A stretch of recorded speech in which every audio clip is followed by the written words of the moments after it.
every man should have something put up their butt. Every day I say it. I've been saying it for over 20 years. So I'm still like, oh, people know this, but they don't know this. They don't. Okay, so I've been thinking a lot about sex and space. SpaceX? SpaceX. No, no. Yeah. All the time that you're spending on your dick and the body at the gym, like, I don't know, maybe learn to label fear. Maybe learn sadness. More than two emotions.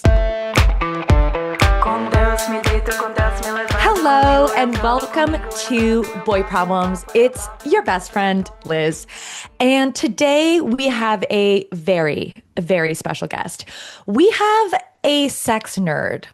I didn't know how much I needed a sex nerd until I met Emily Morse, who you've probably heard of. She has a very, very successful podcast called Sex with Emily. And she talks. Okay, so you heard about EQ. Have you heard about sex IQ? Because you're about to hear about it a lot. We're about to test our sex IQ. We're going to talk about, I don't even know what honestly, I can't even predict what's going to come up in this conversation. But you know what will come up? Going down on a woman and how I believe it should be mandatory. Let's get her take on that. But Emily is, she's not just a doctor in human sexuality. She wrote an incredible book called Smart Sex. And when I tell you I read it in one sitting, and that if you're not watching this on Spotify, you should. And if you are not watching on Spotify, you're hearing pages from a book that has been dog-eared and underlined so much that it has, I don't know, it's lived a life. So I really love her book. I really love her. And she's about to get here any minute now. Before we get into our sex, how do you say, what's a pun? Sex talk. That's boring. Before we get into sexy chat, Kelly, our producer, says sex versation. Yeah, sure. Let's call it that. Also, if you want to leave a comment about what a better pun for that would be, let me know, because we're going to talk about sex again. All right. It's obviously, it's not like it hasn't come up in other episodes. I'm a big fan. Before we get into this sex versation, I do want to remind you to leave a review, to subscribe, because many people who are listening to the show aren't even leaving a little heart emoji comment. And every time I get one, it makes me really happy. And it makes me feel really connected to you. And by the way, we are just growing and growing. And it is all thanks to you. All of those reviews you left, all of those little comments, all the times that you've shared an episode with a friend, right? And, or just talked about it to someone. Talk about the podcast to your hot barista. That's the challenge of the week. That's the challenge. So let's get into Sex with Emily. The set has been through a lot of changes. There's a new cloud behind you, and I don't know if it's straight or not. So people are going to have to go watch on Spotify and vote. Let us, it's very... Put a cloud emoji if you think it's straight, and put a rainbow if you think it needs to. Yeah, that's great. No, there's been a lot of things that have happened. You're my favorite. Okay, so we did meet at a party. I was about to go up. I was like, oh my God, that's my hero. And then we had this amazing conversation. I've read your book, followed I'd already been following your work, but you are, okay. So and talking about vagina lube and vagina sprays has made me realize you have been in this field for so long. Yeah. You're a literal doctor. You're a sex nerd. Yeah. I'm a professional. I'm a professional sex nerd. You're a professional sex nerd. A little sex autistic sometimes, I think. Really? Well, I think it's like where I've been stuck. I love it. I don't, but sometimes I wonder, like, that's what I've been, like, I hope we don't talk about pop culture on the show, because I won't know things, but I know sexual health, sexual wellness, I can help anybody get out of any sexual shame, stress, make the next step in their sex life, whatever's getting them stuck. But yeah, I've been doing it a long time, over 20 years. What's the thing that sort of ties all of the sex problems together? Because I get asked this around boy problems, right? This sort of idea of like, what's the common, thread? Is there a common thread that you're like, basically this all comes down to blah, like shame? God, it's so, honestly, it's like we are pre-shamed before we're pre-verbal. We are shamed before, like we could be at a really young age and or maybe we're even like, here's an example. Maybe we're even touching ourselves and we're like a toddler and our parents or somebody or the grandparents are like, oh, don't do that. That's wrong. That's dirty. So then immediately we're like, oh, so this part of me, I can touch my knees and my toes. But when it comes to this part, oh, we got to. Oh my God. Emily has two. You know what? If I had buttons, I would unbutton them. Okay, so let's say, here's just an example. So we were told, okay, this part of my body is private, or I shouldn't touch it. Yeah. I should do something. It's not. And then after that, we start getting these messages over and over again that first off, it's not okay to touch yourself. And then we might get a message, you should have sex, but be careful, but sex is really scary. And there's just all this message. I mean, we grew up in an environment where you're told not to have sex or wait till we are, wait till we're married. But when you have sex, it's just to be this amazing thing. And then it's usually not. Yeah. And usually for women, especially, which is where my journey started, was that why are men always having orgasms and finishing? And why is that when it's over? And I am not having any pleasure at all. So I went on a journey to figure out why we don't have all this information. And a lot of it comes back to misinformation and shame. Wow. And for men too. I totally, I love that. And it's something I think we've talked on the show a little bit about, and I want you to confirm or deny. Yes. So I remember being in my early 20s. I thought I was gay. That's how little fun I was having in sex. Whereas like, similar to you, and I am, and I am bi, so I was half right. Okay. I was like, I do like women, so I guess, but sex was so focused on the guy. Mm-hmm. It literally did for Gen Z women. I hope this feels foreign and insane, like in the way that, I don't know, an older generation will talk about like smoking on planes, but that sex was over when the man, yes, no matter how long it had been, no matter where the man, it was done. It was done. And there was questions. There was no, what do you need? What do you want? It was like, that was great. Exactly. And I was exactly. And I was actually kind of glad when it was done, because I was like, why are you pounding away with a jackhammer? Yeah. Mm-hmm. And then it starts to hurt. And I'm like, please let it be over. So then I learned, and a lot of people, maybe not Gen Z, but maybe Gen Z, to be honest, I'd like to think that they have evolved and they've learned so much more.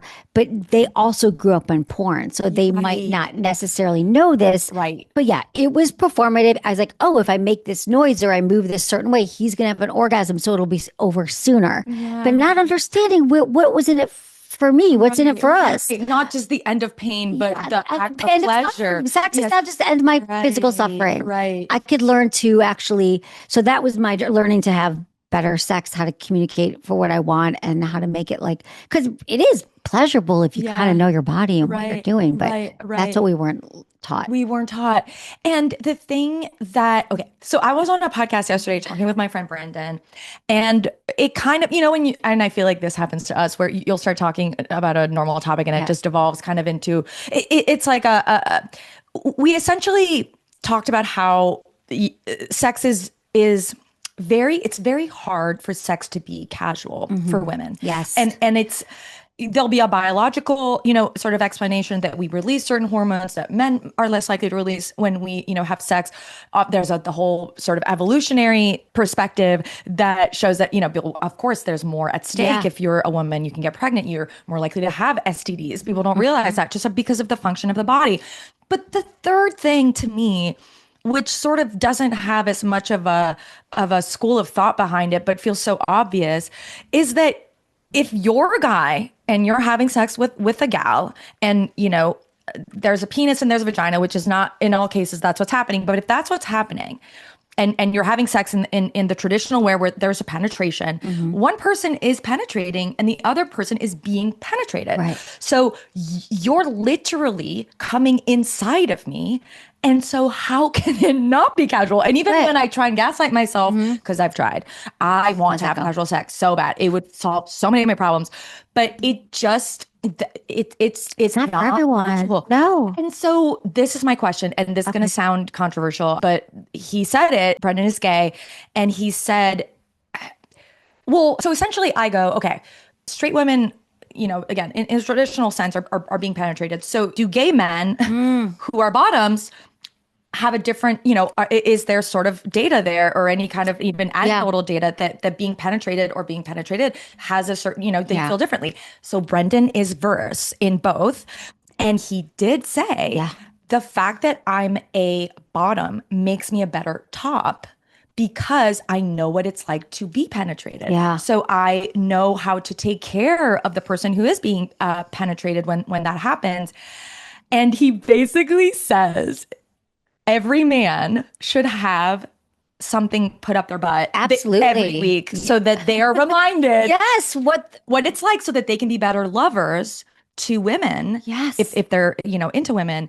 And I just thought, wait a fucking minute, is that how we solve it all? Like honestly, I've been talking about listen, it is controversial for sure, but men have a prostate in their butt that feels amazing when stimulated. Yeah. And so if I was a guy and I was walking around with this secret button inside of me that is a guaranteed orgasm, and maybe I have some ejaculation challenges, maybe my penis doesn't always stay as hard as I want it to, just try putting something in your butt. You could try it during masturbation. You could do it on your own. You don't have to do a whole public thing about it. Yeah. You're going to see that feels so good, and it's another part to explore. Like if we had a secret button and we could just press, I wouldn't make it today. I'd be home like pressing all the buttons. I would be like, we don't have that. We have to figure out. So yes, I think that for men, especially straight men who haven't tried it, I don't know if it's every week. I don't want to tell people anything. I think they might do it every week once they experience it, how great it is.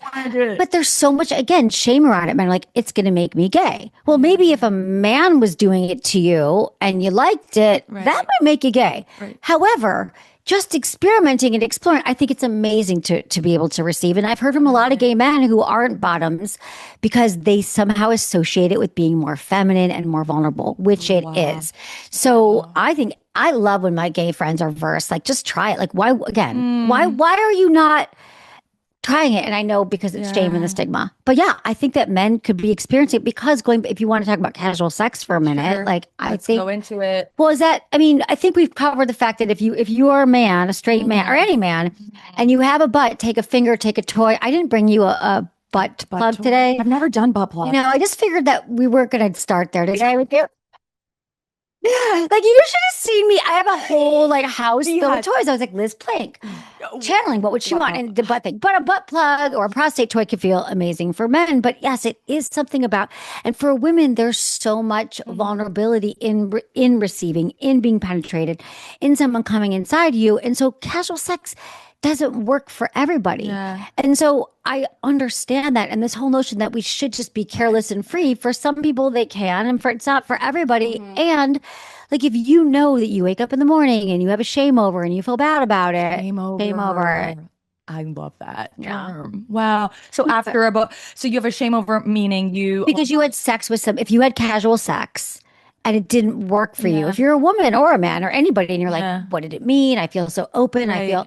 Then you don't have to. We don't have to pressure ourselves into it. I think we want to be with somebody that makes us feel safe and that we're attracted to at the end of the day. It's such a good point. And something weird happens where, and maybe other women can relate. By the way, I'm wearing socks, and if you're French, you know what it means. Je m'enclite. Oh, I don't give a clit. I don't give a clit, guys. Where the hell did you get those? Montreal, of course. That's where you're Je m'enclite. Je m'enclite. Je m'enclite. Oh my God. I don't give a clit. Honestly, we should. I might take those from you. I'll order them. No. Take them off my feet. Take them. I love them. I don't suck. No, I just love them. Okay, I'm gonna get you some clean ones. Just get me some clean ones. I've never, I almost want to take after. I don't give a clit. I don't give a clit. Okay. Men say they don't because they don't know where the clit is, but they don't. What percentage of men don't? Because there's some dispiriting data out there, right? Like, I'm a big proponent of going down on women. Yeah. I wrote, remember when DJ Khaled, this is for the millennials in the house, DJ Khaled a couple years ago said basically like, I don't go down on my wife. Are you crazy? That's gay or something, right? Yes. So, and I wrote a piece, and my dad shared it on Facebook, which is my biggest badge of honor. It was called, Cunnilingus should be mandatory. And I don't mean it in a non-consensual way, of course, okay? Right. But what I'm saying is that there is something so broken about our view of sex that most men believe that most women come through penetration when most women actually come through clitoral stimulation, which can occur very, easily with going down on a woman. Right. And the piece of data that blew my mind the most is that women are literally more likely to come from being, gone down on. True. And yet women are twice as likely to go down on men than men are to go down on this is all true data. What the hell, Emily? Oh my God. What are we going to do? I mean, can I tell you, if someone said to me, you could get a billboard in Los Angeles that said anything you want, I would say, well, I have actually thought about this a lot. So it would be a few words. You could just tell me like whatever would be more clickable or drivable or would make you go, sure. It would be like, women are not going to come from your penis, or only 70% of women will not come from your penis. But the real stat that I always say is only 20% of women come from penetration. 80% of women will come from zero things to do with your penis. No matter how big, how little, how friendly, how shiny, how happy, how furry. We don't care. We will come from a finger, mouth, or toys. Wow. What should the billboard say? Like, I want it to be like only 20% of women. I mean, it can't be. Anyway, that's what it is, because this is the big fact that people do not know. Right. Every day I say it, I've been saying it for over 20 years. So I'm still like, oh, people know this, but they don't know this. They don't. And so then young women too, I think, are walking around going, well, I saw it in porn and I should let you pound away at me. Some women do. And those women were touched by an angel. Those women, they are so lucky. And it's literally the reason why women can come from a penis is because this has been data research. Remember, we haven't studied women enough. But when we do, we found out that their clitoris is closer to their vaginal opening. It's literally your genetics. So it's your anatomy. So when a penis goes inside, I'll show you this here. So it goes inside because your penis, the penis goes that is now moving your clitoris closer to the inside, and so it's more likely to orgasm that way. But otherwise, you're just not going to. Whoa. So get comfortable with cuddling. Get comfortable with toys. Like get comfortable with finger, mouth, or toys. That's how we're going to orgasm. It doesn't mean that we might not like the feeling of being full and having something inside of us. But if we could just decenter sex on penetration, and men, that was a decenter your dick. All right. Yes. It's not because we don't like it. Love it. We love it. Love men. But it's like She Comes First, right? Which is the book that the first time I had a lover, basically I have an ex-boyfriend that I mention a lot on the show. And I won't say his full name because he has daughters, but I remember being like, wowza, like this is a level of sexual connection and experience that I'd never, had. And he was 10 years older than me. And at one point, we were talking and I was like, what the fuck did you do differently? And he read She Comes First. Yes. He brought up She Comes First, which if Ian Kerner, put it in your cart. The best. It is right now. It's a movement, that book. Oh, it came out over 20 years ago. Ian Kerner is a friend of mine. We're actually working on we're working on something. It's funny you say that. We are working on a book together. Oh, it's funny that you brought that up. But so good. Ian, it was a movement, this book. She Comes First was basically like, guys, you are going to orgasm in 99.9% of the situations. Yeah. You can orgasm so easily. She's not going to. Yeah. So she comes first. Whatever has to happen, make her come first. Yes. And then you're going to be fine. And then go for you. And it's all you, baby. That could be the billboard. She comes first. No, let's vote. Vote. Okay. Vote for what? Okay. Let us know what the billboard should say, but definitely use emojis so that we don't get shadow banned. Don't do right. You know what? Yeah. No, but just use emojis or use little asterisks and we'll know what you mean. Yeah. The way that my ex-boyfriend said it, I was like, what's that book about? He said, basically, most men are taught, and women, by the way, because we all accepted it, but most men are taught that sex is the main event, right? Sex is the main course. Right. And the book says eating her out is the main course. Penetration is just the dessert. Yes. So you got to get through the main course before no one eats dessert. What are you doing? That's it. What are you doing? That is the decentering of sex. I mean, decentering penetration. Of penetration. Decentering because I mean, I know that it feels great for guys, but right. Yeah. It is the dessert. The main course Yeah. is touching, using oils on your body. I brought you the best massage lotion too, because my God. I brought you all things that make you feel good in your body. Because often it's the touch, it's the sensations, it's the arousing, it's all this stuff that's going to get us in the mood. Right. But when you go right from 0 to penetration, it doesn't, we actually, it's a requirement that we arouse, turned on, warmed up. This is the main course. The touching, the kissing, the nape of the neck. I mean, our bodies are covered in erogenous zones.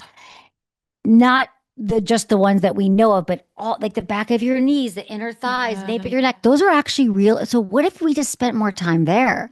Then we'll start to feel more aroused. But this whole arousal thing, and we just don't have the tools. But that book is a great way to start. Wow. And do men have as many? There's sort of a myth, a sex myth that I want to be grasping a toy too. grab them all. Grab them all. This is so sensory somatic bed. Like this is so. Thank you so much I'm for like, saying that. I had rainbows in my room when I was 12. Like, Yes, I know, but that's the thing. I kind of built the room. I was like, what am I cry and talking laugh? myself? I know. You can come over anytime. We can have a sleepover. Okay, well, yes. Okay. No, this was what I was trying to. I think like girls' bedrooms.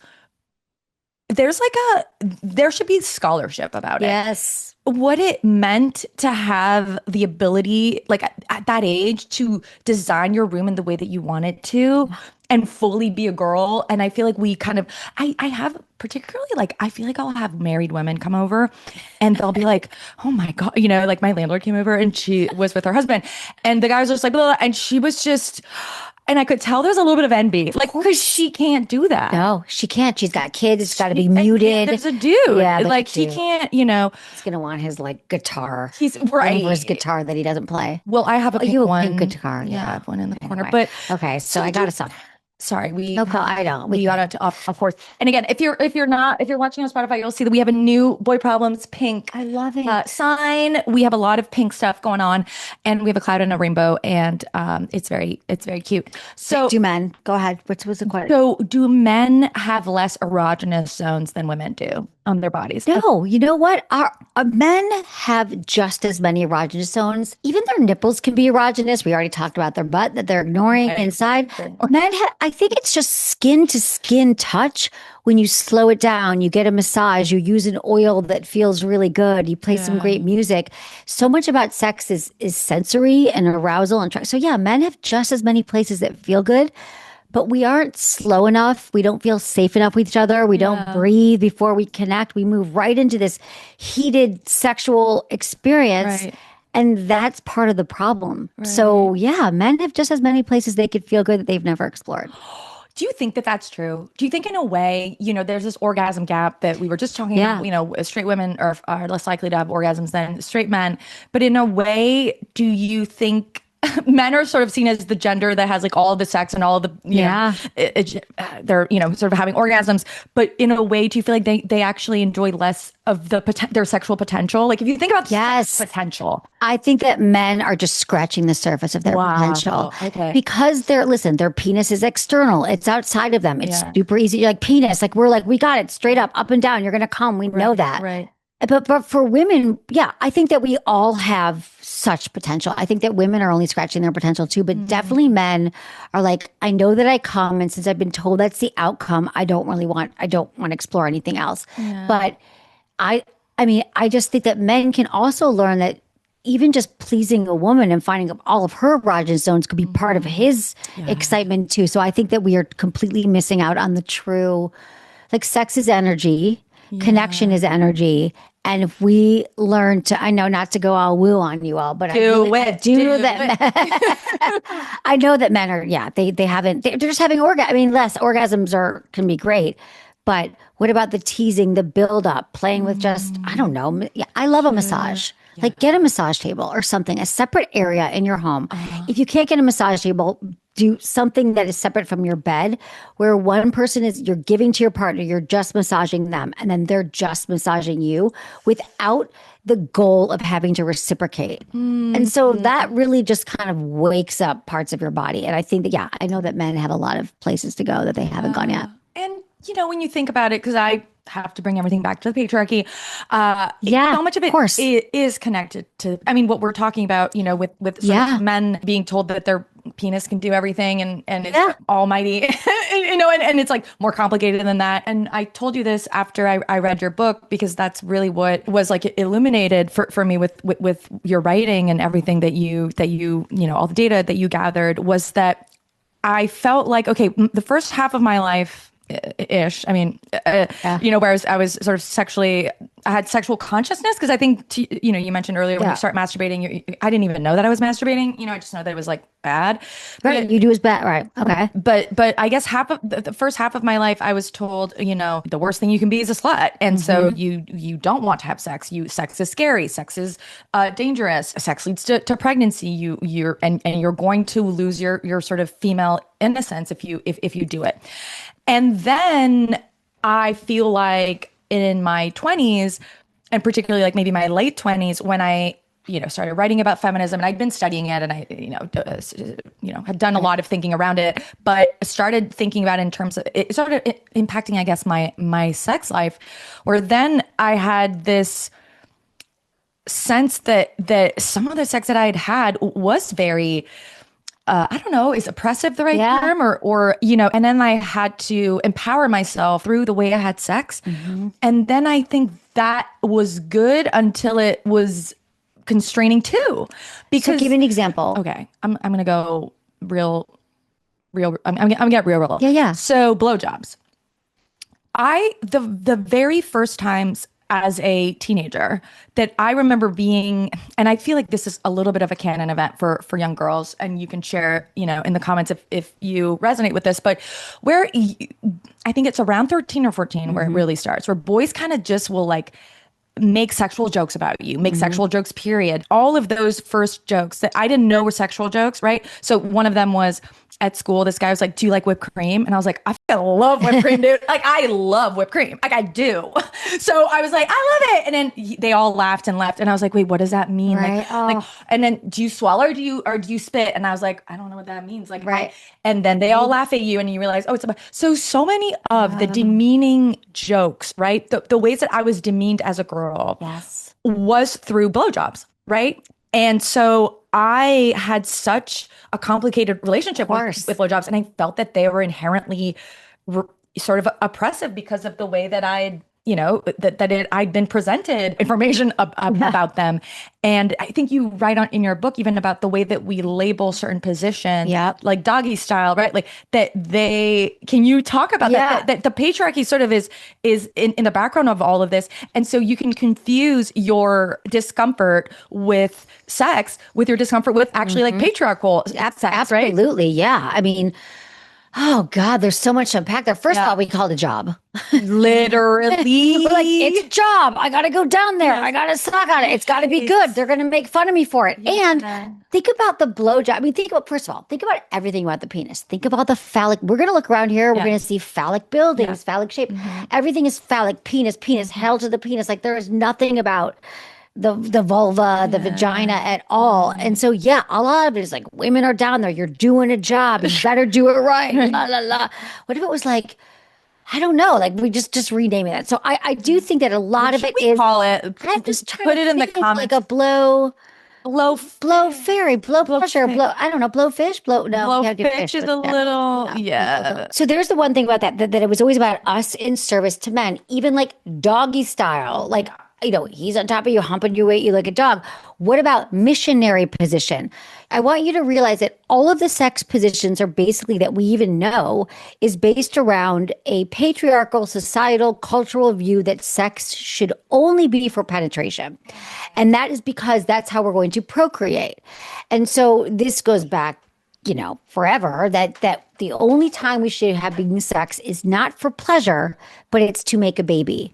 And any other sex that is not about making a baby isn't to be celebrated, isn't to be talked about. And so even kind of isn't allowed. Isn't allowed. I mean, if you think about sodomy laws, exactly, and right. So, they was like, this is against the law because it's not for procreation. So everything we've learned about sex is basically for procreation. Blowjobs somehow got in there because it's about a man and it feels good. Yeah, men are like, we'll keep that. We'll keep that one. Keep the blowjob. I mean, it's like the way that politicians will focus on the parts of the Bible allegedly that say that abortion is wrong, which isn't even really true. And then all the parts about spilling your seed and basically would outlaw masturbation. They're like, we're just going to ignore that part. Exactly. Let's just, I don't think that part we need to respect. Exactly. Yeah. Okay. Interesting. So it ties back to that idea. And do you think that the patriarchy, obviously it always does, it obviously impacts women's ability to, explore their sexuality fully. And it also limits men. I mean, we've sort of already talked about limiting of men, because what if men actually realize that? I think they're starting to. Again, you're saying Gen Z is more. Hopefully, they're realizing that it's just not. I believe that for so long, men are like, and you still meet these men. Like every girl I've ever been with comes. Every girl I've ever stuck my penis in has an orgasm. Yeah, they all love it. They love it like us because nobody has told them otherwise. But I hope that they do. And I'm like, dude, no. I was like a professional faker till I was like in my 30s.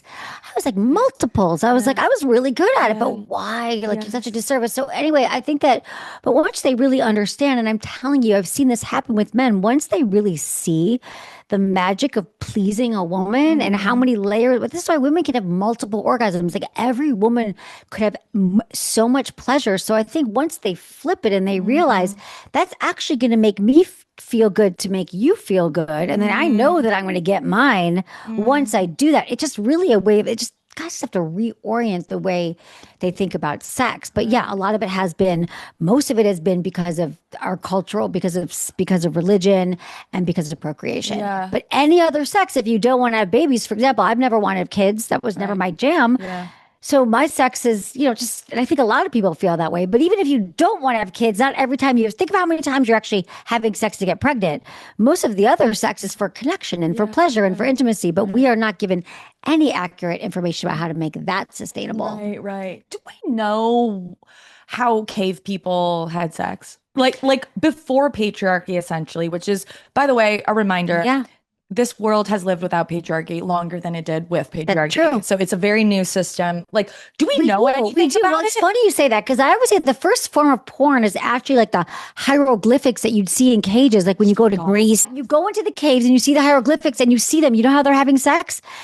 He's going down at her, she's going down at him, and then they're like on top of each other. But there's a lot more touching, feeding grapes. There's a lot more sensuality, and there's a lot more celebration of the feminine. And it's really, you see that, you see that everywhere. So I think there was much more celebration of the entire body. Yeah. And of how all the ways that we can have pleasure as women. And if we're just focusing on the vagina, which is the internal part, the vulva, is actually, we have little flowers here. Oh, this is perfect. Yeah, we do have vulva. We do have vulvas. We have flowers on our mics. Yeah, we do. And this is, I don't want to do it. But this little part here, can you see it? Yeah. That's a clit. So this is a clitoris, right? And this is, the in part is the vagina, but all of this part, it has 12,000 nerve endings. A circumcised penis has 4,000 nerve endings. So we can just massage. So I think there was a lot more touching, a lot more massaging, a lot more arousing. Because when you do these things for women, we're more likely to be on board for penetration or anything else, but we got to just slow it down. Yeah. My top sex advice is always go 5 times slower. Wow. We go so fast, and women just don't get revved up that way. We don't work that way. Yes, when you first meet someone and it's and you've had an attraction and you can't wait to see them and you've been waiting for days, you've been texting, oh my God, yes, maybe you want to. Sure. But after that, after you've done it, you want to rip their clothes off, it's actually great to go a lot slower. We're more likely to blossom like this flower. Wow. And that's beautiful.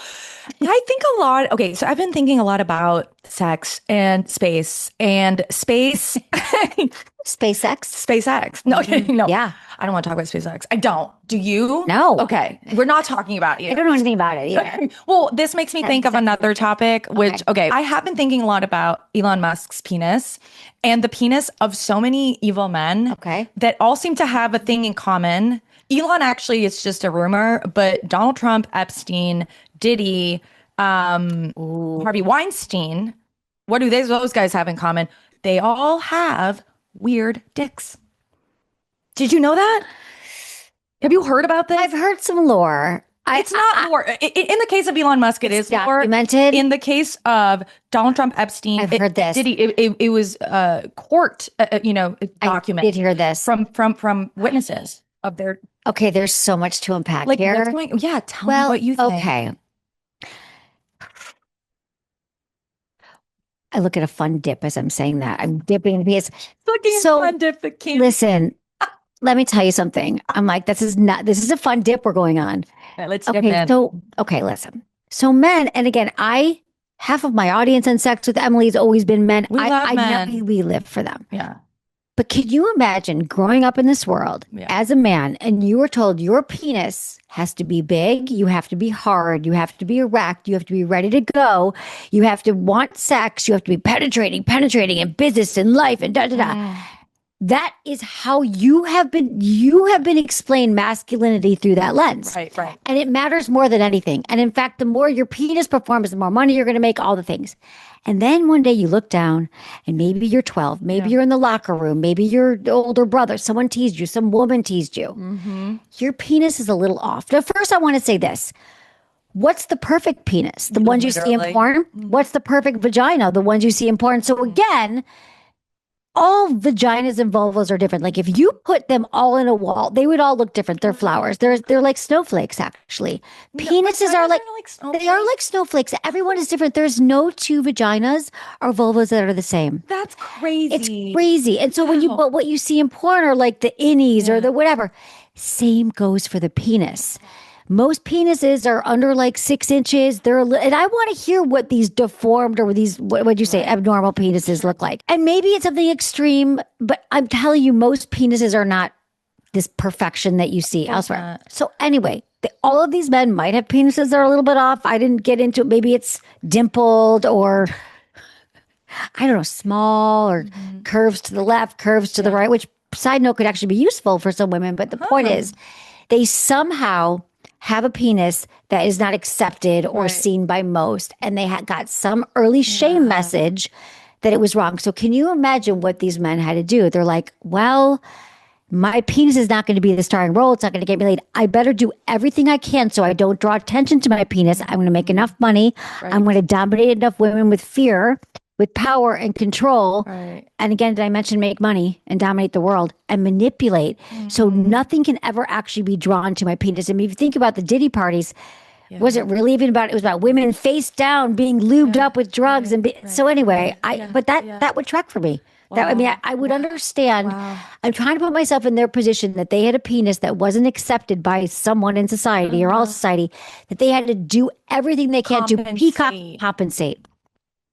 Wow. We're not saying that size in any way determines that you're going to be violent or not. Of course not. Yeah. Because I will say for most women, and if there are men who are listening and this, is comforting, we really, we just said it. Decenter your dick. It's not that important. Not that important. If you're good at going down on a woman, you could literally, it doesn't even matter. No. So, play or all these different ways of so many ways pleasure.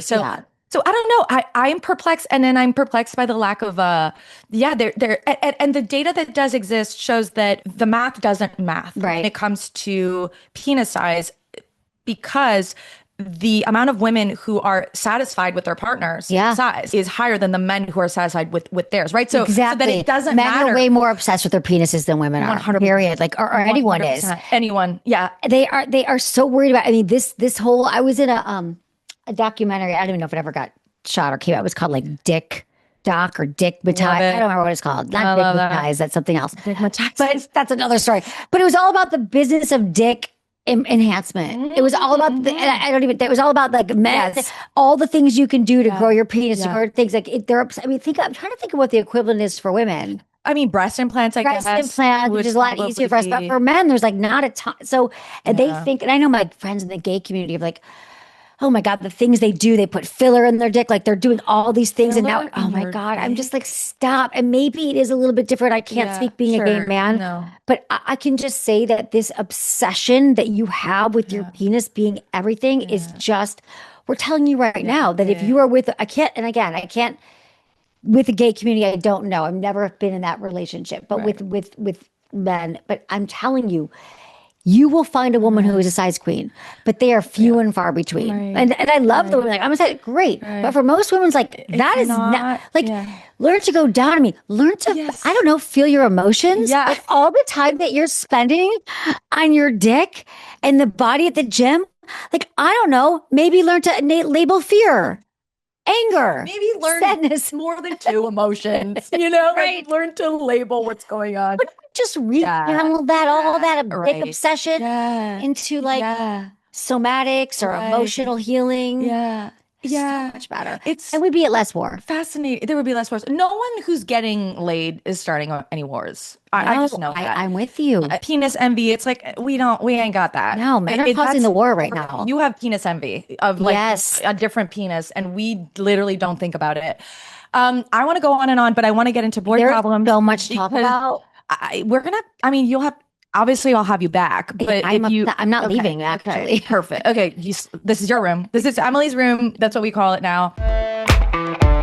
Okay, so let's get into some boy problems. These are the real problems. Let's go. These are the real problems. All right. So this one is from Valerie. Okay. My boy problem is that I don't want men to sleep over at my house. If I'm having sex with someone, I'm always trying to find the most polite way to kick him out afterwards. I'm a light sleeper, and if someone is next to me shifting around and breathing, I'm not going to sleep at all. I've even had someone break up with me before because I never wanted to sleep over. Although I think that was an excuse that he had other reasons. But I'm dating someone new now, and I fear that it is soon going to become a problem if I'm always kicking him out. And I never want to sleep at his place either. I just don't want to be exhausted, and I feel like shit the next day. LOL. See how old she is? We don't. Okay. Well, should we? I would love. Wait, I made this. I learned this on my show. I make everyone like, if you're going to ask me a question, you have to tell me your age because it's contextual. That's really, really, really, really important. brilliant. Not just, yeah. We're gonna start doing that. Yeah. Implement that. Yeah. Just because I'm like, well, are you 20? Are you 40? Yeah. You've already lived a life knowing it. But yeah, well, which Right. I think, Oh, yeah. I mean, I could have written this. Yeah. Oh, so you don't love men sleeping over. Basically, okay, my problem Okay. I have sleep problems. I really do. I've had insomnia since I've been 8 years old. I Okay. I know how to deal with it. I know how to, sort of make it work for me. But it is, if I'm sleeping over, if I'm in a new bed, even if it's a hotel bed, even if there's no one there, I'm probably not really sleeping. It's that bad, and if there is someone next to me, and especially if I kind of like them, actually, I'm gonna be, I don't know why, I just lie there and I'm almost hyper, not aroused sexually, but hyper aroused emotionally. It's almost harder for me to fall Your asleep. nervous system is like, there's a new thing in the bed. And I'm like breathing. How do I look? Yeah. Yeah. That makes sense. And the snoring. You're oriented. I mean, I've broken up with, I dated this guy who was like a very, like a hot bachelor. Okay. I had a crush on him for so long. He snored, and I was like, this isn't gonna work. No, I got it.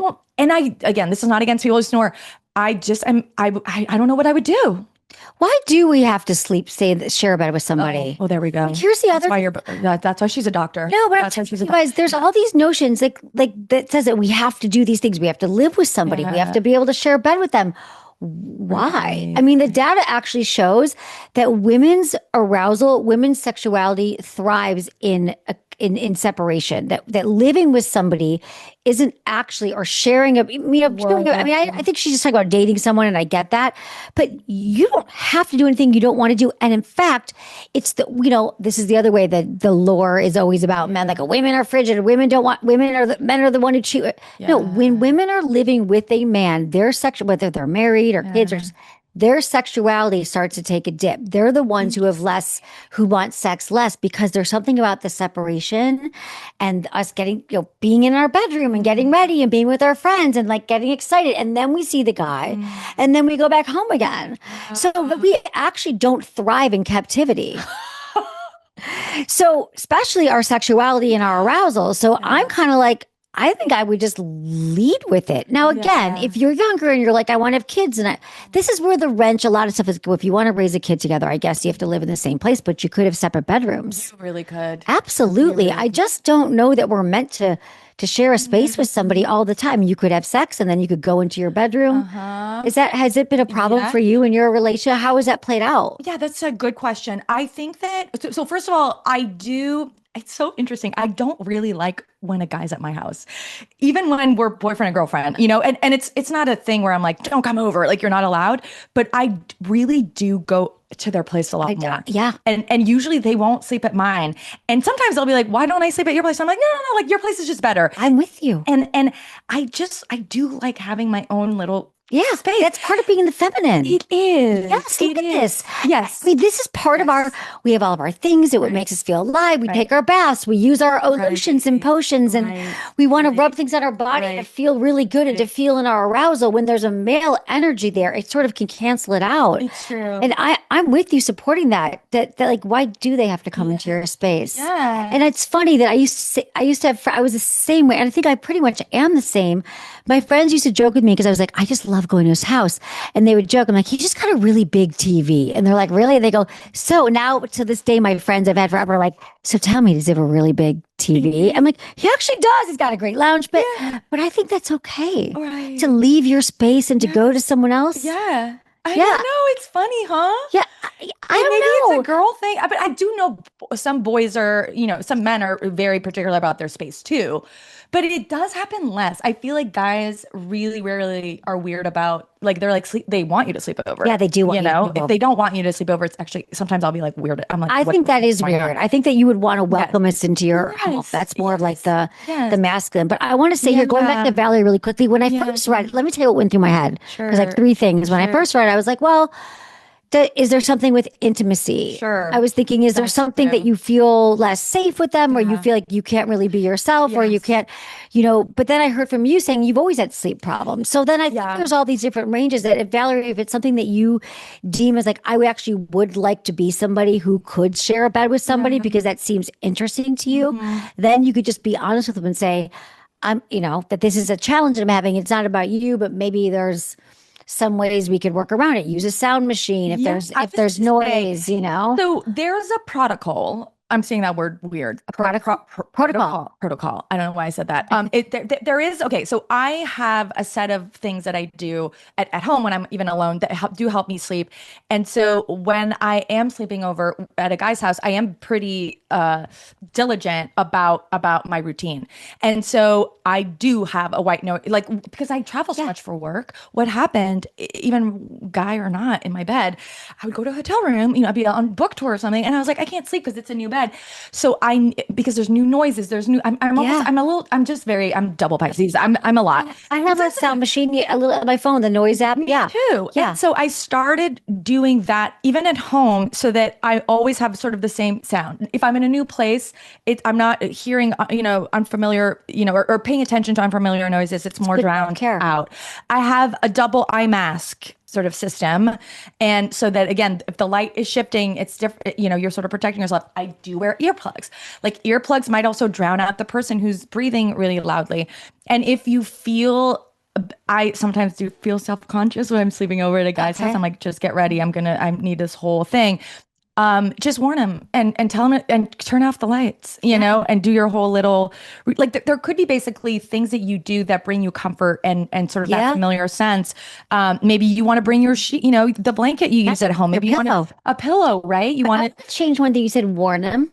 Because I don't. Yeah, you're right. Warn them. No, you're right. Just show up as yourself. You do. You're right. And you're like, this is what and you just do it without. Oh my God, this is actually what I require. Because otherwise, we're like, do you remember seeing all those?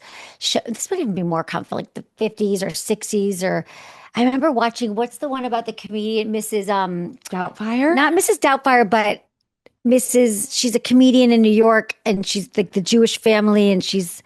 Anyway, she goes to bed. The first time she's dating her husband, she wakes up and puts makeup on like 3 hours before. In Bridesmaids? No, it's Kristen like Wiig's character does that in Bridesmaids, where she goes and puts on makeup and she like lies back down. She's like, right, exactly. But this is something we've told that we have to always be right. You're not right. wash our face and not. You're so right. I feel You're like so right. You're so right. It's like a fucking face mask and a thing that we're doing, or an eye mask. Who cares? I just think this is the way we take back our sexuality. Like these are all because also, do you know that there's such a big connection between sleeping and sex. Mm. If we don't get enough sleep and we're not feeling good in our bodies the next day, it affects everything. It's not going to make us feel sexual. So it's really important to nurture our sleep and have a good sleep hygiene, as they say. Hygiene. And it's true. I do relate what you're Mrs. saying. Maisel, Marvelous Mrs. Maisel. Oh, fun. Yeah. Okay. Do you know that show? I do. I know. Okay. I don't remember. I don't know if I watched that all the episodes, but know that it's easier for me to sleep over if I feel comfortable enough to say what I need, right? Yeah. So I can't, especially cuddling and stuff like that. Like eventually when I have a boyfriend, I actually do. Do you like cuddling? I do like cuddling, and I think once you're with someone, you also get into you're comfortable, right? You kind of know, you almost have a little routine. I don't know, like you cuddle first, and one person falls asleep, and then I would turn over, but I think when I sleep the best is when I can be really empowered to be like, I don't, if we cuddle, I'm not going to be able to sleep, or like, oh, can you move? I can't be. Sometimes it's only like, don't touch me. Like I get really hot and I just like, really care about you or I love you if you're, relationship, but this is what I need. And so maybe there are things that you don't have to do it, but if sleeping over is something you want to do, there are ways that you can make that possible. Absolutely. Yeah. Just keep doing it. Yeah. Just figure out what that looks like, because also if she is a little bit younger or maybe less set in her ways. And I feel like I've had someone break up with me before because I never wanted to sleep over. It was an excuse. Yeah. So I think it's always good to challenge ourselves. Yeah. It's always good to say, could I actually make it work? Like you're saying, maybe I could bring my eye mask. Maybe I could still listen to my white noise. Like I've been listening to white noise since college. I bring it to everywhere I go. And I used to do the earplugs. I don't have to now for some reason. The white noise works. I'm used to it and it's bad. Yeah. It's like, it's not bad. It's just like, it's a habit. And then it's not nothing's bad. You're right. No, you're not bad. You're doing great. Thanks, Emily. And if guys snore, they can also use those nose separators. Have you seen those things? Like there's stuff you can do. There are interventions. Okay, great. So let's move on to Paloma. What a beautiful name. That is a beautiful name. It is. Dearest Liz, what do you think about dating a guy who is going through depression? I just met him and I really like him. It's great when we see each other, but although I really understand his situation, I don't really feel okay with his inconsistency. He told me he's working on it, but in practice, I know I can't wait for him to get better or hold on to the promise of him getting out of it. I also want to be compassionate and open, as I wish when I myself went through similar moments. Curious about your thoughts on this. Sending love. Yeah, I mean, I love that he told her that he's going through depression. That's already like good man points. Yeah. But I think like when he says he's working on it, I don't know, as someone I don't know if you ever get rid of depression. I think you go in and out or it's part of you. I've also dealt with depression and like, how is he handling it? Yeah. Like, is he just like in therapy once a week, which is great? Is he on a medication? Is he like, how are you handling it? Like, what does that mean? Because you don't have to live in a depression. I think it's something that you treat it. Yeah. So I want to know more about that. And how does the depression impacting his ability to connect with you? Right. So I just met him and I feel like it. Like I'm wondering where that goes. Like you're on a date, you're like, I just want you to know I'm depressed. Thanks for sharing. I would be like, tell me more about it. How does the depression show up? Yeah. Do you isolate? Should I expect that if we start dating that maybe you'll stop calling for a few weeks? Like because depression is such a blanket term. What does it mean? Like sometimes I get sad or I'm harder on myself when I get depressed, for example. But how does he get depressed? So we need more information. We do.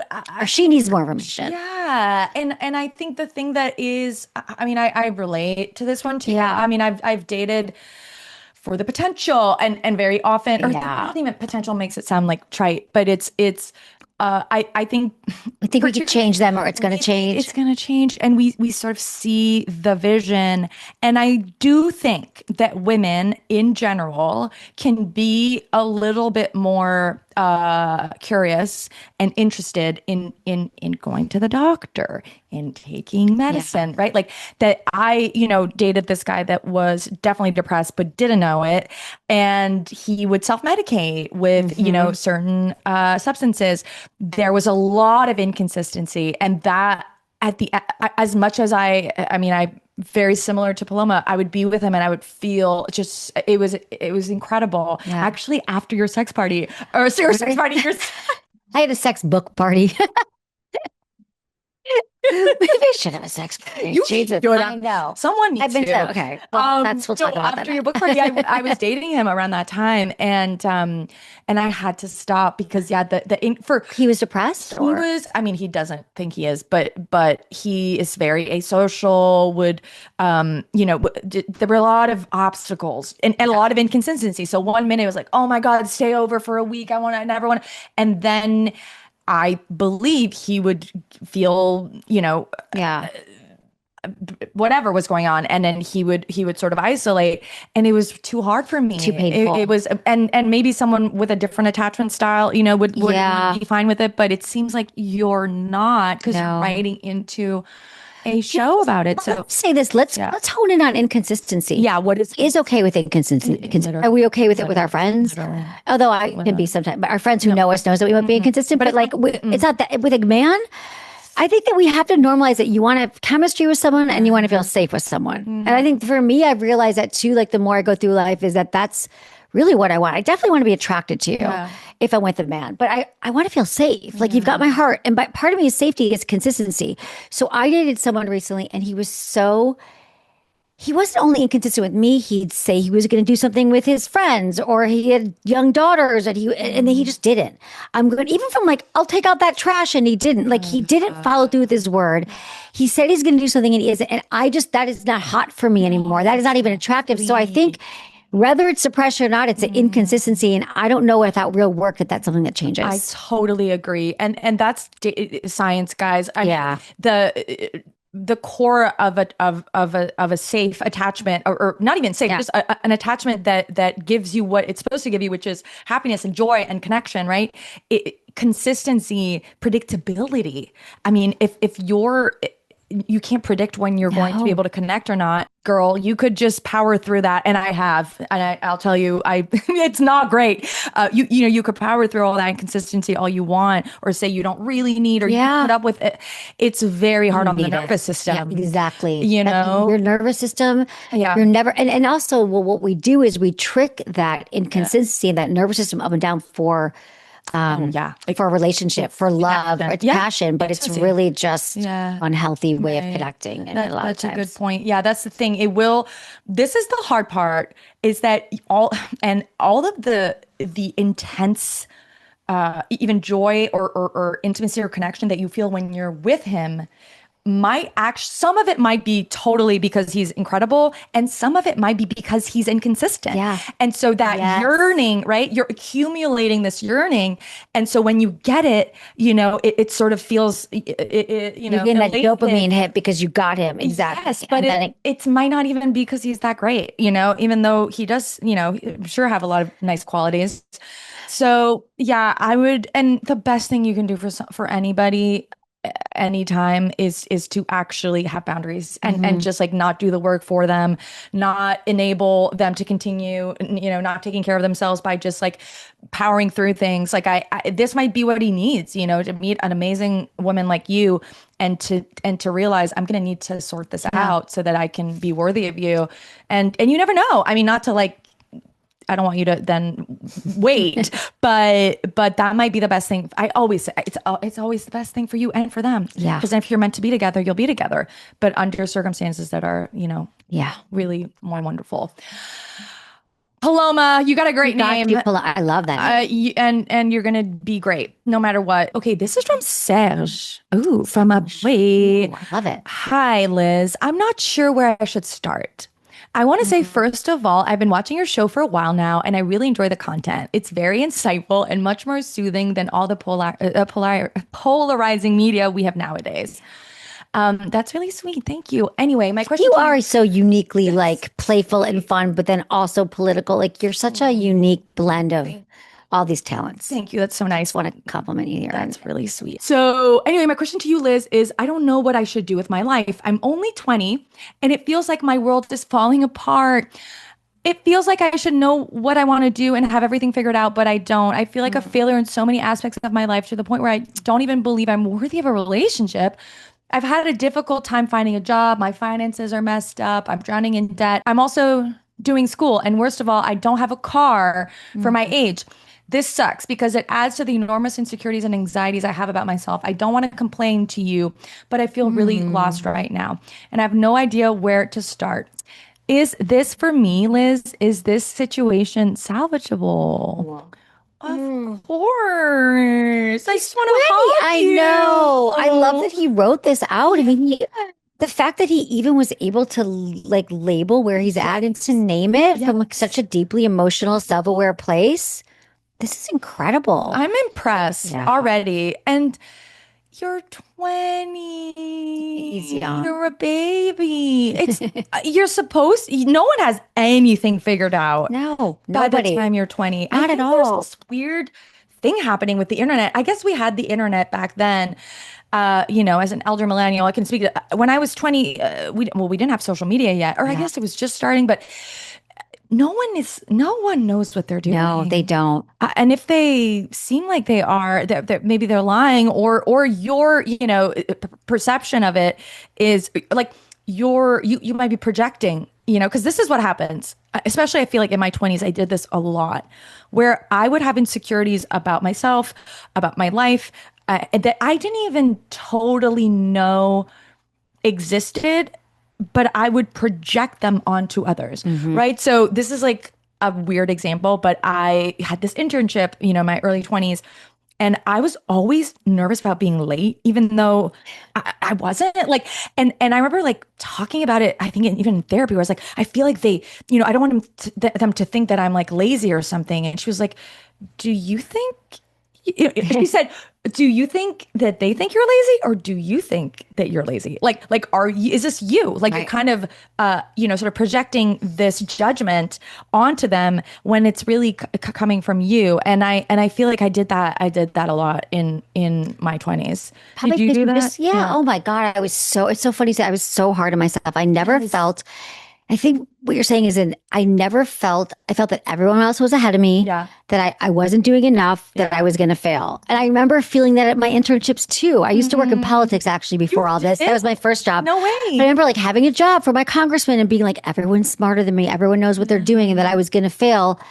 Because you're freaking in your 20s, that I was in college, like you literally have not walked the planet, and you haven't spent as many years on this planet to have the feeling of expertise or having knowledge. You know what you know. So I would say that it's so common, and I would recommend that you find some really good friends, a community around you. What can you do so like, let's just normalize the fact that, and even sometimes now I feel like I'm not, why did I do that? But definitely my whole 20s was like, I'm not there enough yet. I'm going to fail. Why aren't I doing enough? Everyone's doing more than me, and I'm a failure, which clearly that wasn't true. So we can also say it wasn't true. And I'm going to say what you're experiencing now isn't necessarily true. Like our thoughts are not the truth. And that is some of the best. I try to remind myself that often when I'm going on a spiral. And so for you, I'd say the best thing is community, finding what do you love doing? Like, is there one thing that you love doing? And can you find a community around that?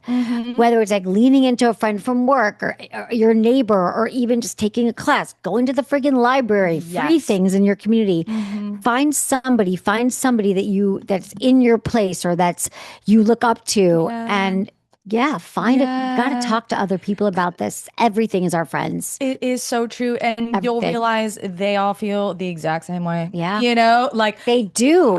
Who in there, who do you know who is satisfied with where they're at financially with, they feel great all the time, and they feel like they have it all figured out. I mean, when I was 20, not only did I not have a car, like I still don't have a car, by the way. So, living, place it. What were you doing? It's in Montreal. What was the internship? Yes, good call. So when I was 20, I was still finishing up I'm like, when do you start university? Okay, I was done with university. Different in Canada. Right? Yeah, it is different. But I think at 21, I was done with university. Yeah, 2021, you're done. Okay. I was dating a guy who hated my fucking guts. Like, you know what I mean? And I mean, it's funny. Yeah. And by the way, a year later, he was like, I want to date you now. And we did kind of date. But at the time, I was like obsessed with this guy that did not care if I lived or died. I didn't know what I wanted to do with my life at all. I was living in an apartment. I was living in my sister's apartment. My room was like $200 a month. I mean, those were the good days. Yeah. And I worked at a bar. And then I didn't know what I wanted to do after college. And I had this really existential crisis around it because my mom was like, you have to go do a master's in social work. And I was like, because I was working with people with disabilities at a community center, getting paid nothing, by the way. I mean, talk about being financially. I mean, was drowning in student loans and I was working at a bar half the time and then at the community center half the time. So my mom wanted me to go to school and I ended up having such a panic that I never went to my first day of school. And I remember going into my roommate's room. In grad school?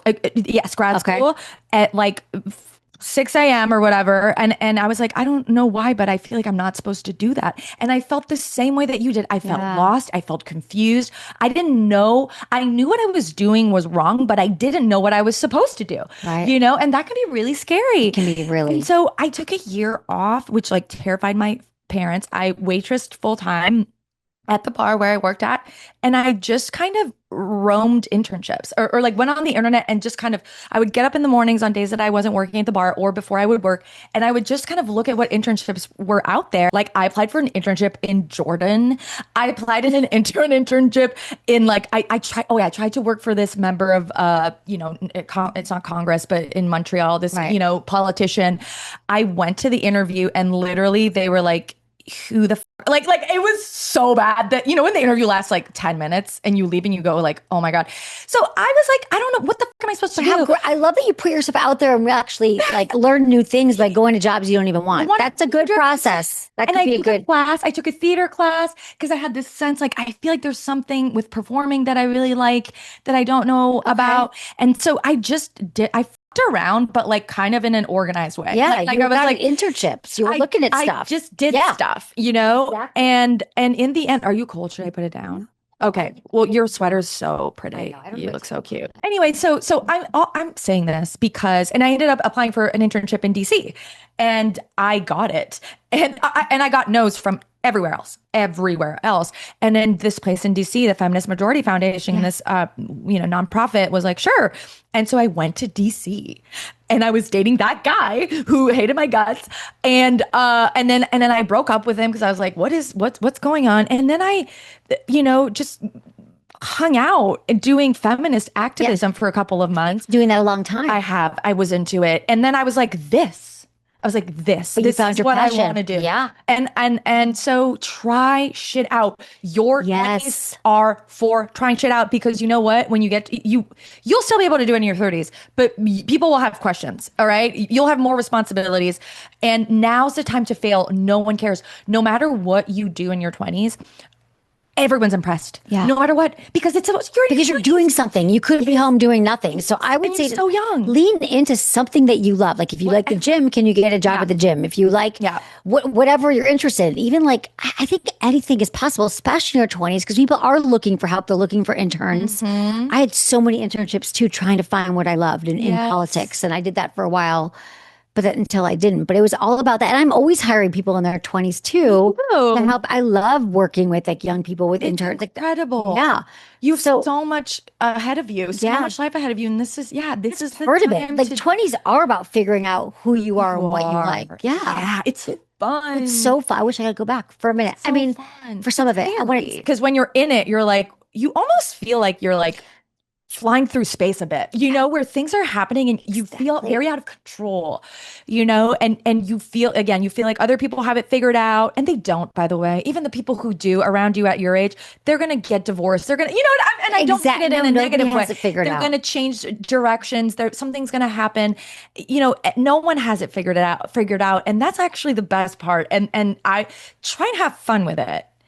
Trying to discover. All need to have more fun. Yeah. So who are your friends? Who are your people? What can you do that gives you a little bit, that gives you joy? And here's what I would say. It's something I was taught by Susan McPherson when I moved to New York when I was 25 and I didn't know anybody.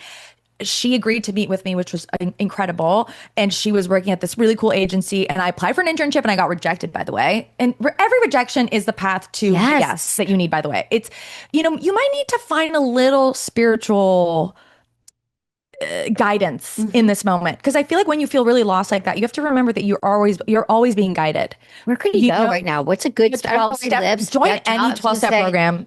Literally, you don't even have to be addicted to anything. Yeah, go to Al-Anon, Coda, go to I mean, Debtors Anonymous might be really nice for you, actually, since you mentioned that. It's just that'll just immediately give you community, immediately make you realize, oh my God, my life is not falling apart. It's actually not even that bad. Slash, you're going to hear your story over and over again. It's really wonderful. And so to come back to sort of this story with Susan, Susan taught me this thing. She was like, who is Susan? Susan McPherson. She's a angel investor. Oh, okay. She's this really sweet, kind woman.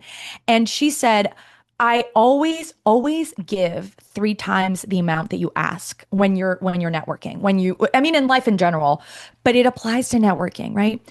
Go find someone who has what you want, who's preferably older.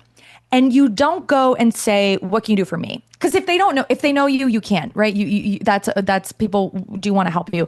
But if it's a stranger, right? Instead of saying, give me a job, give me this, I need this, say, what do you need and how can I help?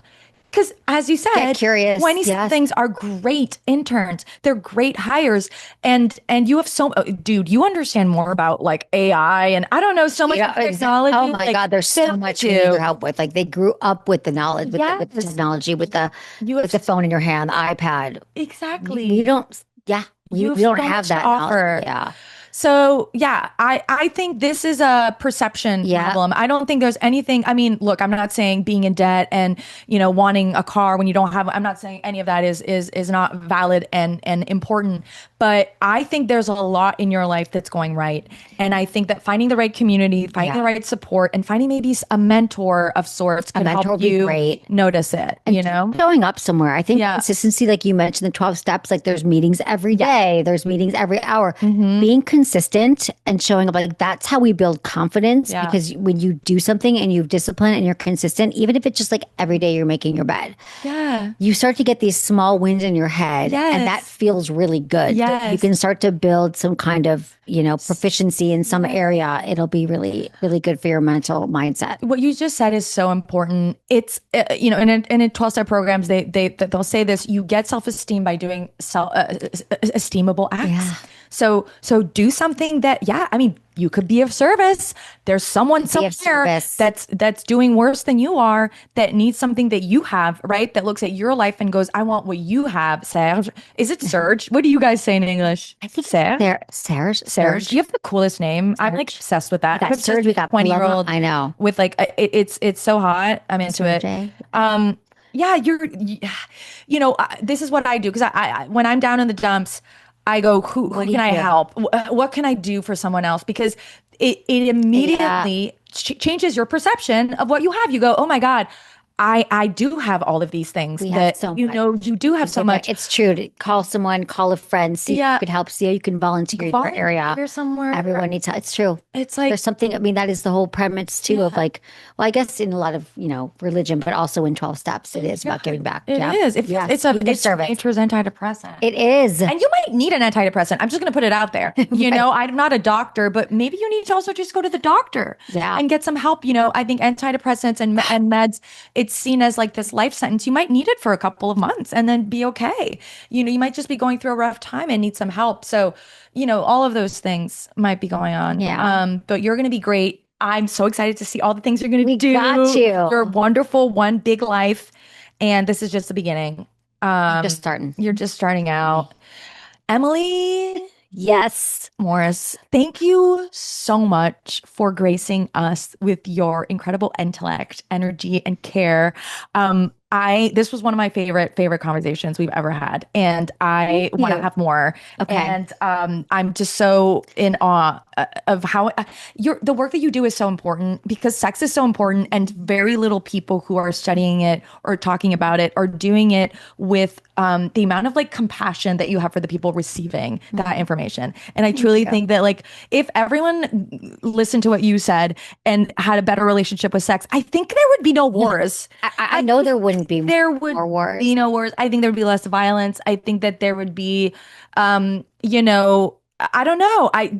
Would anyone go out and shoot about? I don't know. I don't think so. If we were having more connected, Yeah. consensual, Yeah. compassionate connection and intimacy, there would be no room for like he said, she said, blow up the world. I'm Yeah. certain we wouldn't be at war if there was More of you in the world and your Wow. wisdom. So, thank you for, where can people, This is one of my favorite podcasts to be in. How's that? stop. I know, it's so fun. The queen herself. Okay, so go buy Emily's book if you Yeah. want to learn more. It's really, it's a fun read, and it's a fun read if you're in a relationship. I think it's a Fun really, to read it with someone. I mean, I literally just opened the What'd you page open and to? it says troubleshooting penis popping. When the penis slides out. When people ask me if they're doing sex wrong, I say, if you're worried about doing it right, you're doing it wrong. I mean, the queen, the queen. Studies have found that looking in a mirror is often a big turn on for vulva owners. Yeah. I mean, these are all the parts I highlighted. There's so much more. Yeah, check out the book, check out my podcast, Yes. Sex with Emily, Yes. wherever you listen to podcasts. I'm also going on a tour. I'm doing like a Sex with Emily live in a bunch of different cities coming up this summer where it's going to be, it's all about the audience. It's all about working with the audience, helping the audience get through whatever, bring your friends, bring your date. I know, I'm very excited. Whoa. Are So you it's gonna going be to in be, LA? I'm going to be, well, LA's going to be the end of it in the fall, but right now I'm starting, it's going to be like Boston, Midwest, Chicago, Michigan. We're just settling the dates right now. So just follow me on social media, Sex with Emily, everywhere. Join my mailing list. I love you. Oh, I love you, Bonnie. Thanks for having me. Please keep leaving your comments under the show on Spotify, on YouTube. They are incredible. My mind is blown. I love the way that you often will just take the conversation in a whole different direction, or or understand it or interpret it in a whole different way, or bring your own experience and share something, share a story. It always just blows my mind. So one episode that's been growing and growing and growing is the one where we talk about eating disorders and how many of them are back in style. We have over 100,000 people who listen to it just on Spotify. So thank you for all your listens. And that's because of you guys, because there's not 100,000 people following the show. Let me just put it that way. But because of your shares and because of your incredible, powerful ability to spread joy and useful knowledge, it has been in the charts. And so there's a lot of comments. Okay, first of all, there's a comment that has come up a lot. And this is the first time I'm going to push back on, well, I'm not going to push back. Everyone can interpret it in the way that they will. But there's a lot of comments about what I said about Dua Lipa. And what I said about Dua Lipa, clearly, or to some people, it came across the right way or the way that I intended it to come across. But to some people, it, when I said, you can't be too thin or you can't be too fat, like if you're basically right before you get fat, you're like perfect, which is like Dua Lipa. And I was doing the voice of our patriarchal society. That's not my opinion, nor is it factually correct, because Dua Lipa is, in fact, extremely thin. And I'm sorry if I misspoke or if it was misinterpreted. And I want to correct the record. So there are a lot of comments about that. But aside from the Dua Lipa gate, I really do appreciate so many of your comments. So many of you shared that, basically you were feeling the exact same way, which I think is one of the most powerful impacts that hopefully our podcast can have, which is remind people that they're not alone. And so Emily Cooper said she started crying when you said, "What would a really good mom do?" And I think that's so thoughtful and important. Thanks for being so thoughtful around this conversation. Yeah, so that's a reference to when I want to punish myself, I say, what would the best mom ever do? And I'm so glad that was helpful. That's all I want. And Amarai Lises, I'm probably saying that wrong, says, would love an episode about your experience with body images and eating disorders. I grew up in an Asian household, so my physical appearance was a normal combo topic. Comments were thrown around very casually: legs, big, not too skinny, eat too little, eat too much, eating again. And I didn't think much of it, but as an adult now, I see myself replaying their comments often, which is so annoying. I'm so sorry that was the soundtrack to your childhood. It is wild how sometimes literally one comment or one interaction that you have will, because and it's because you're like 8 years old and your prefrontal cortex is in the process of developing, that for that reason, because it happened at that time, you're going to replay that moment for the rest of your life. I don't think there's anyone on earth who doesn't have something that was told to them as a kid that they have carried as an adult. But it's so amazing that you're able to, sort of, I don't know, label it and be aware of it, that these aren't things that are true, right? Like, even because sometimes the things that we hear as kids can end up becoming our own thoughts, weirdly. There's sort of no difference there. And so it's really incredible that you're really strong to be able to know that those are the things that were told to you and they weren't true. That is the first step to freedom. Renee said, great conversation. Looking forward to hearing more about recovery from ED. Yeah, it just, I mean, if you don't want to feel alone, go in the comment section under that episode. You'll find so many other people who are facing the same kind of struggles. So thank you so much for leaving comments and sharing about how that episode landed for you, or your own experiences with eating disorders or recovery from them, or just food in general. It's hard to be human. And I hope that this podcast helps you in that endeavor and make it a little bit more fun, a little less scary. And thank you for sharing yourselves in the comment section. It really is such an important part of this podcast. The most important part of this podcast is you. And so keep participating and expressing yourselves because I love it. Okay, that's it for today. I do want to tease, we're bringing back Hope Core. And we're bringing it back, it never went away. It was just taking a little nap. And we are really working really hard to bring you some really interesting experts. And honestly, the only reason we can do that is because a lot of you have been sharing the show with your friends. And so it means more people are listening. And so we have more resources to have more people help and do the work that is required to bring these amazing people on to our show. And so we have a really exciting episode coming up on Friday. It is going to be with an astronaut wife. We're doing it. We are the only, I believe we're the only podcast currently on the hunt for an astronaut wife, and we found one. And we are going to bring you to her. And she's far more than just an astronaut wife. There's been a lot of attention on astronauts lately. And we are trying to get one of them on the show. Don't worry about that. Don't worry about that.